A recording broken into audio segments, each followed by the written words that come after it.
not too long ago, my father-in-law was sick, and he had a real, first he had open heart surgery, and then my wife and I, we went back to California and went to go visit the family, and then the night we were going to come back, he had this massive stroke. It was just huge. And I was sitting, and I remember sitting in the hospital, with all the family, everybody was there, and I remember just sitting there, and there was this hope. There was this hope deep inside of me, but I couldn't hold it in, and it was crying out, like it was almost a roar, like a lion's roar.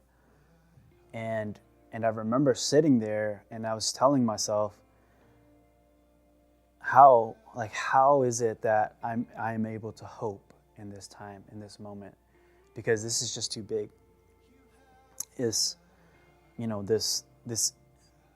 injury, the stroke that he has is just too big.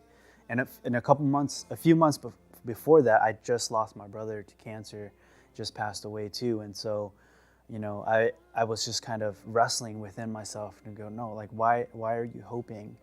This is way too big. It doesn't make sense to have hope now. And I kept fighting it and kept fighting it.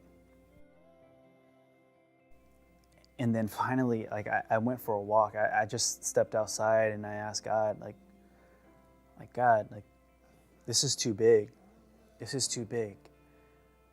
And then I felt like God said to me, well, sure, don't you know how big I am? Growing up, definitely it was tough. Just coming from coming from an immigrant family, living in poor neighborhoods and rough neighborhoods, but it was weird just thinking about it. During the time, when you're a kid and you don't know about it, and you don't know that it was tough, that it was rough. But growing up and that kind of thing, I think a lot of it contributed to who I am and who I am today, just the way I react to people. And I am the third of 7 kids, and so I have an older brother, an older sister, and then the rest were younger than me. And so I got to see what it's like to be a big brother, but also at the same time, know what it's like to have a big sister and a big brother, and having some things that I really value in my life. I grew up definitely in a Christian home for as long as I can remember. My family always went to church. We were in a couple different denominations, but we always went to church. I always believed in God. My whole life, I always believed in God. But I never really committed myself to Him until I was 16 years old. That's when I got baptized, and it's when I decided, that I really was gonna be, Christian, come to church and take it seriously. But I really didn't take it seriously until I was about 20 years old. So a couple of years later, when I rededicated my life to God and really took it seriously, and that's when I began to surrender to Him.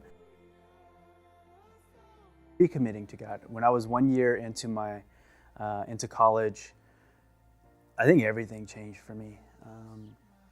The things that I would laugh at, I didn't laugh at it anymore. The things that I thought was fun, it just didn't have any pleasure, or it just wasn't attractive to me anymore. My whole life changed where, I wouldn't rely on the things that I used to rely on. I was just completely dependent on God and wherever He was going to lead me, and to have this hope within me.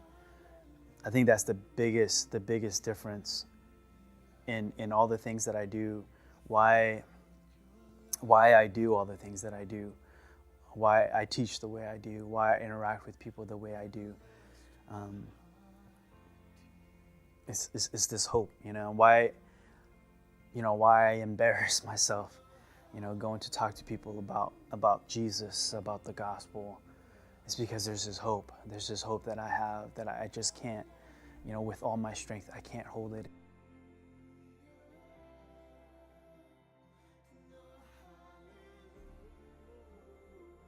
There's nothing I can find, you know, in religion. There's nothing I can find in politics. There's nothing I can find in philosophies and sciences and ideologies that gives me that kind of hope, you know, the way God does. And, you know, my father-in-law, he's doing a lot better now. But in the moment, there's no way I could have seen it. There's no way I could have believed that he would do well. But I had this hope. And there's nothing else for me, and that's why I love God that much more, because he's all I have and he's all I need.